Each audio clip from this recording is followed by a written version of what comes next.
menikah dengan Boru Batak, Risma Sihiti. Tujuan saya menikah dengan istri saya itu mengislamkan dia. 7 tahun, Pak. Mengislamkan. Ingin mengislamkan. Saya ingin membuat dia seorang yang percaya dengan Islam. Abang ingin membuat kakak supaya menjadi orang Islam. Betul. Mualaf lah Islam. Mualaf, ya kan? Tapi sekarang jangan sebut saya murtadin ya. Saya nggak suka disebut murtadin. Nah, ini paling tahu. Saya anti disebut murtadin. Jangan pernah sebut saya murtadin. Saya bukan murtad. Saya menemukan jalan yang lurus. Amin, amin. Hadda siratal mustaqim itu. Amin, amin. Jangan pernah sebut saya murtad ya, saudaraku. Saya nggak mau disebut murtad.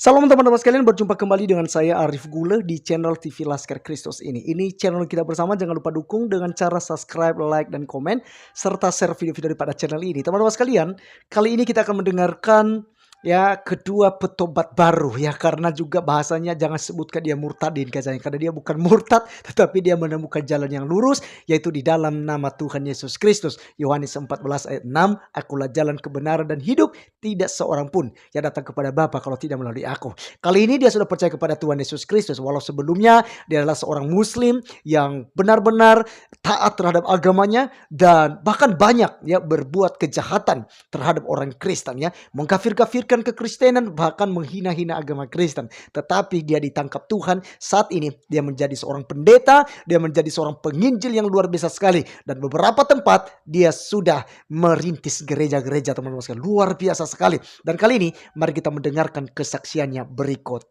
ini. Ya. Menjadi orang percaya. Ya, jadi begini. Saya ikut dalam kerusuhan Mei 98. Saya menggerakkan penjarahan di Pasar Tambun Bekasi 21 Mei 98. Ba'da sholat Jumat itu, Pen. Ingat saya, 21 Mei 98 ba'da sholat Jumat. Setengah 2 kita mulai bergerak melakukan penjarahan di Pasar Tambun Bekasi.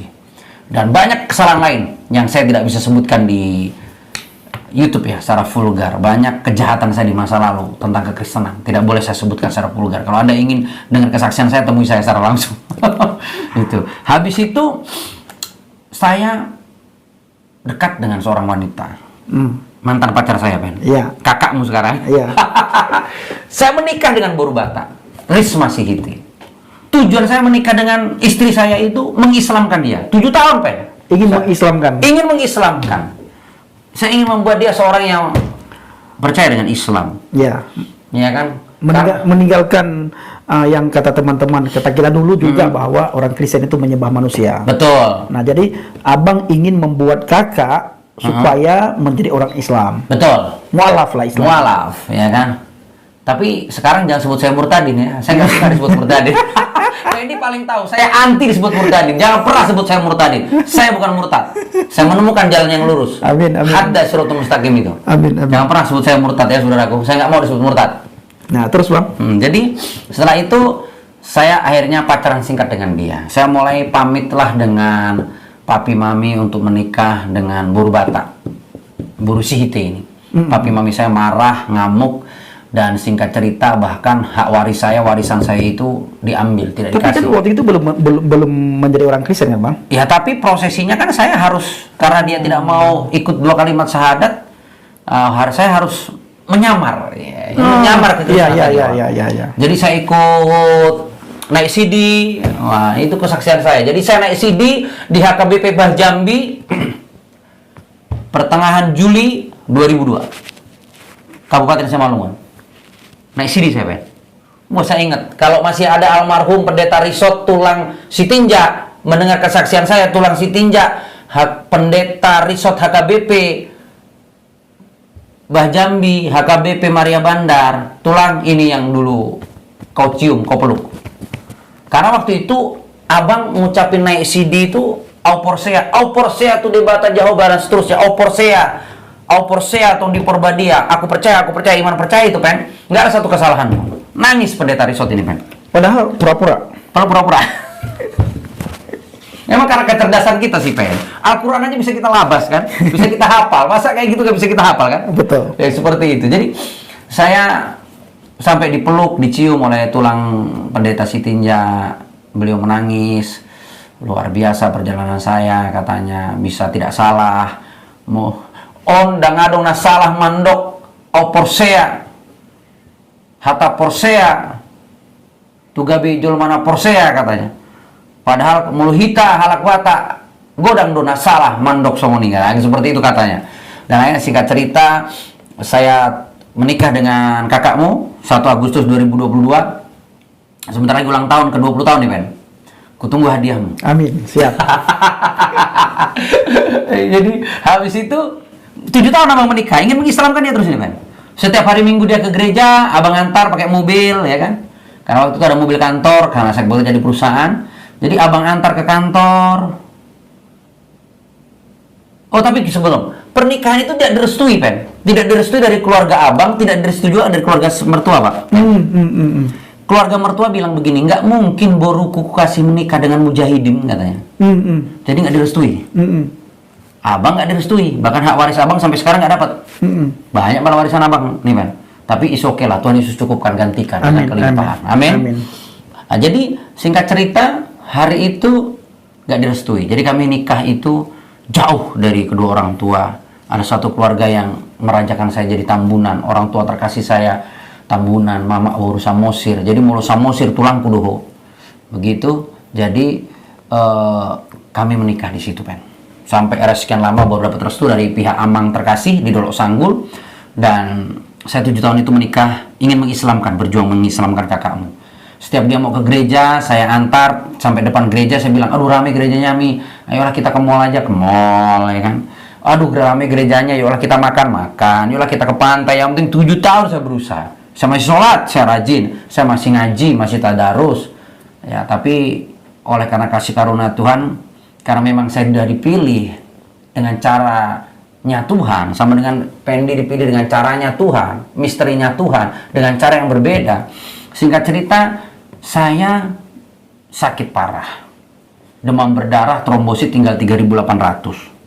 Bahkan komplikasi dengan sakit yang lain. Sudah tidak ada harapan hidup. Tapi hari itu, oleh karena kemurahan Tuhan, saya sudah nyerah. Air zam-zam dikirim, saya minum banyak-banyak, pengen nggak sembuh. Karena keluarga masih naik haji kan.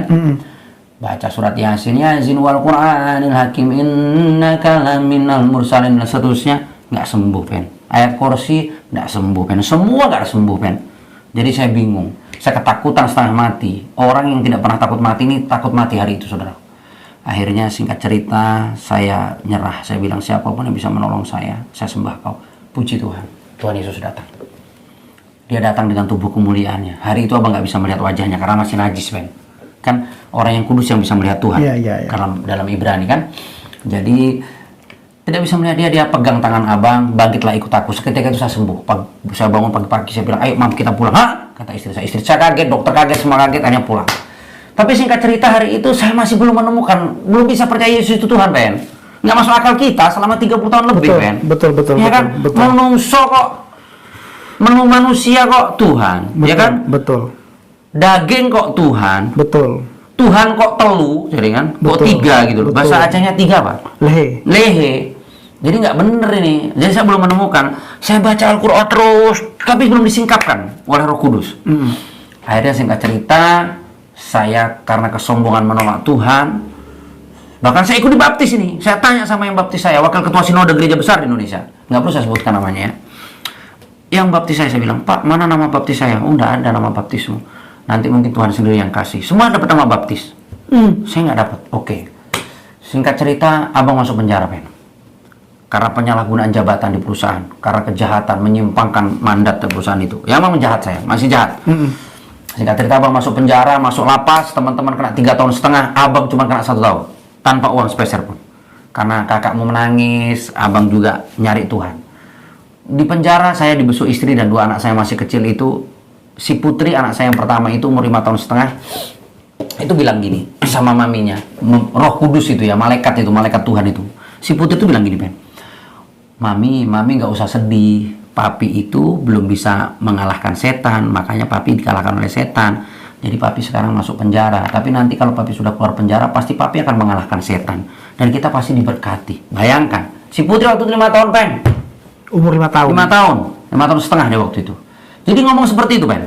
Nangis lah kakakmu, makin nangis. Akhirnya itu digenapi, nubuat malaikat itu melalui mulut anak saya digenapi. Saya divonis dokter 1 tahun, 9 bulan saya jalani. Sebelum saya divonis, saya tahu kapan saya bebas, kapan saya bebas dari penjara, tanggal berapa, bulan berapa saya tahu. Saya saksikan dari sel ke sel, 36 sel di lapas itu saya saksikan. Dibilang, orang kafir, murtad, udah gila dia. Divonis belum sudah tahu kapan bebas, itu kesaksiannya. Tapi hari itu ada banyak orang, minimal 3 orang dari dalam penjara itu yang saya bimbing terima Yesus. Haleluya. Orang itu bisa saya pertemukan dengan Anda sebagai saksi hari ini. Tapi nggak perlu saya sebut namanya di sini. Mulai dari yang tamping kepala tamping. Jadi pertobatannya di penjara, Bang. Nah, ini percobaan lahir barunya. Lahir baru di penjara. Nah, setelah itu bebas dari penjara 30 Desember 2009, Abang memutuskan untuk belajar. Samalah kita belajar. Sama di Jawa Tengah. Abang dulu selalu mengikuti Pak Petrus selama 5 tahun belajar. Iya. Dan juga Abang belajar dengan dosen, dengan hambanya Pendeta Rohan Girsang, Bapak rohani saya, Ketua MD GKRI Kepulauan Riau dan Bangka Belitung. Bapak rohani yang sangat luar biasa, dosen yang sangat luar biasa. Belajar sampai menjadi pengurus gereja di majelis daerah di Batam, Sahabat Allah, GKRI Sahabat Allah. Dan akhirnya memimpin Departemen Misi Penginjilan, terus bergerak memberitakan Injil kemana-mana. Akhirnya di 2015 awal Abang pamit sama Bapak Rohani untuk tidak lagi memberitakan Injil, untuk tidak lagi ikut dalam pengurusan gereja, tapi fokus keluar memberitakan Injil. Hari itu tidak mendapat restu, tapi akhirnya mendapat restu, saya jelaskan. Tapi ada satu hal yang paling menarik, Pen. Waktu di dalam lapas itu Abang janji sama Tuhan, kalau aku sudah keluar dari penjara, aku tidak mau bekerja pada perusahaan manapun di dunia ini. Karena kalau aku bekerja pada perusahaan dunia, nanti aku jadi manusia daging lagi, Tuhan. Aku mau kerja pada perusahaan Bapak. Prosesnya panjang sampai punya usaha, punya karyawan, akhirnya tutup, dan akhirnya sekarang fokus pada pelayanan Tuhan. Dan mulai dari itu kami beritakan Injil keliling Indonesia, Singapura, Malaysia, Kanada. Kita pergi beritakan Injil. Bahkan sampai Corona kemarin mau ke Jepang tapi gagal karena Corona, dihantam Corona dulu. Setelah kita ketemu itu kan, kita waktu itu ketemu belum Corona, Februari, sama-sama kita di Bali kan, 2020. Habis itu baru kena Corona, jadi tertunda semuanya. Jadi Tuhan baik, sangat baik. Jadi kalau Anda ingin percaya bahwa ada satu pribadi Tuhan yang hidup, namanya cuma Yesus. Amin. Bang, ada yang saya tanyakan mengenai pelayananmu di daerah Jambi. Kan Abang dulu kan sering kirim foto ya. Bagaimana melayani suku anak dalam yang sudah banyak sekali bertobat. Itu perjalanan ke sana kan sangat sulit, Bang. Sangat sulit dan banyak mengeluarkan uang, Pen. Nah, itu pendekatan dengan anak dalam itu bagaimana caranya? Jadi pelayanan kami kebetulan hingga hari ini kami punya pos-pos gereja di Rimba, Jambi, suku anak dalam Jambi. Ada pos-pos gereja Rimba dan ada pos-pos sekolah Rimba hingga hari ini. Tapi jujur setahun ini saya belum balik ke sana. Setelah peresmian gereja yang kita bangun terakhir, itu belum ke sana. Karena apa? Masalah finansial. Semenjak Corona berat kali finansial kita. Jadi waktu itu di 2016 pertengahan, waktu saya liburan dengan keluarga, ketemu dengan seorang sahabat penginjil juga di Palembang, berkata, saya 2 tahun berdoa untuk suku anak dalam. Sampai 2 tahun, saya 2 bulan. Kalau gitu kita pergilah, nggak usah banyak-banyak berdoa, kita lakukan aja. Gitu. Akhirnya berdoa dan bergerak. Langsung pergi. Pergi kami dengan beberapa teman penginjil.